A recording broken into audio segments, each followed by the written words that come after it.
Tim? Okay, one more on the trail. You've been quoted as saying it could involve using private as well as public land. Considering how much of Phillipstown is already in public and nonprofit hands, why would the town want to back taking more land from private owners and removing it from the tax rolls? In Phillipstown, you probably wouldn't see any private land being taken.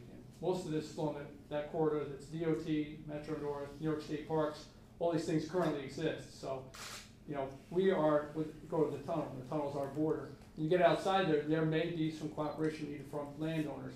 Most of these things benefit landowners. When you have this kind of trail outside your back door that you can access and go at any time, that increases the value of your home. So it's definitely a plus for people. Plus it opens up opportunities for people to start their own businesses. Here we have home-based businesses. I could imagine any number of scenarios where people could, you know, keep making bagged lunches for hikers or any number of things like this. So in Phillipstown, that corridor from Little Stony Point to the tunnel is already mostly in private hands. I don't even see any private property on the riverside.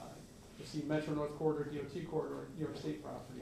Along there to the chalet, there may be some private property in there, but you know, right now we're looking at the feasibility of what side it would go on. So you know, we're not taking any property out of you know, the cycle here, the tax cycle.